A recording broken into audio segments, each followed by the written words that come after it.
Hello and welcome back to my channel. We are talking about first aid this month on Channel Mum and also safeguarding your home, especially if you've got young children.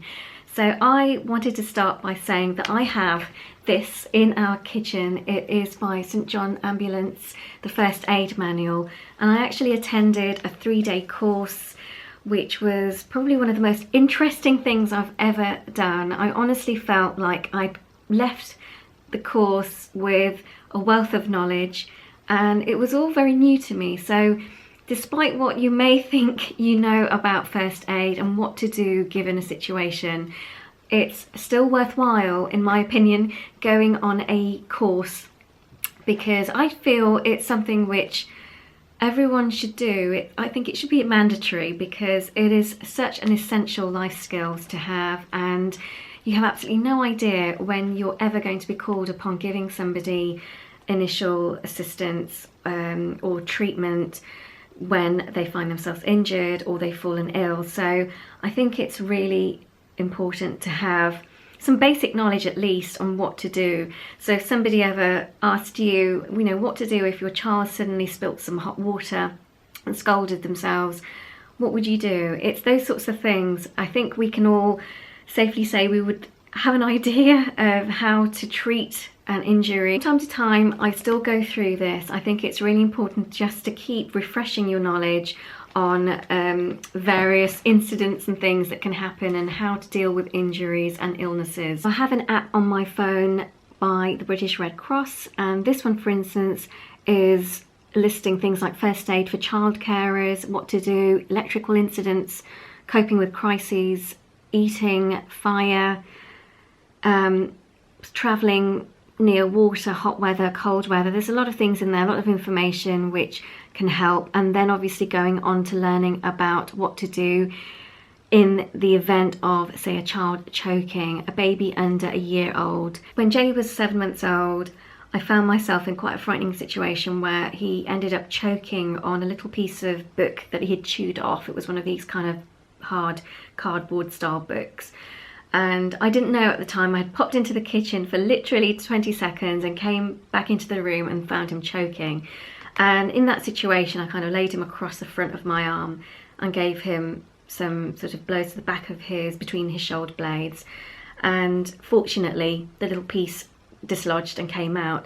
But that was enough for me to really take things like this very seriously, because it just literally takes a few seconds for something to happen, and just having the knowledge to know what to do could make a huge difference. It really could be a matter of life or death. So I think that if you have got a phone and you've got an app that you can download some apps on first aid, please do so, as they are really useful to have, and they're very concise, so you don't feel like you need to go trawling through something like this. But I just find this is great for reference. I have a first aid kit which is in here, and in here I keep things like plasters. Obviously these are clear plasters and these are washproof ones. I think it's important to have different sizes of plasters as well. Then in here is also, we've also got, talking about plasters, we've also got blister plasters as well.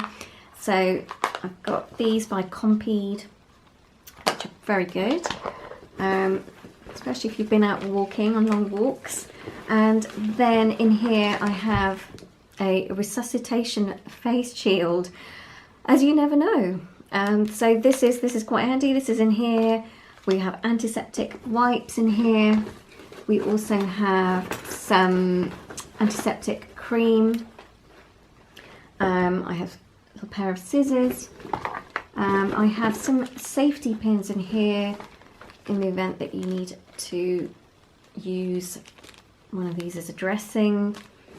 And I also have some microporous tape as well, and some tweezers. I'm assuming these are for for splinters. Then I also have in here some gloves as well, and things like, I don't know, if you've sprained your wrist, bandage style, wrist supports, that kind of thing. So that's what we've got in here. we keep medicines separate and out of reach, obviously, and so these are all quite, oh, one something I did forget is this, which is antiseptic liquid, which can really sting. And then yeah, I keep, as I said, I keep medicines separately and out of reach. Since having Jay, I have picked up a meningitis early alert pack. I got this, I think, from Boots the chemist, and I just keep this with me in the event of something which I feel it will help me identify a rash. And I also have a thermometer for him, which I've not got here, which I keep as well.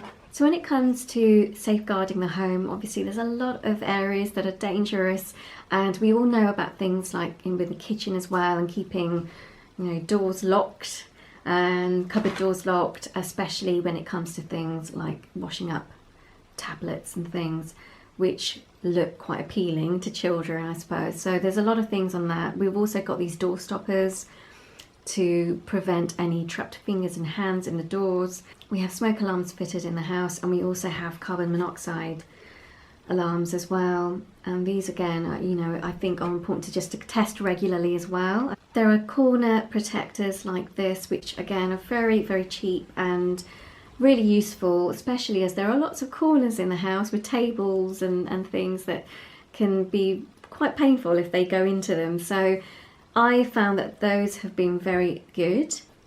The stairgate is coming off because he is now able to walk up the stairs, although we've got a steep staircase, so I am a little bit wary of him walking up without one of us behind him.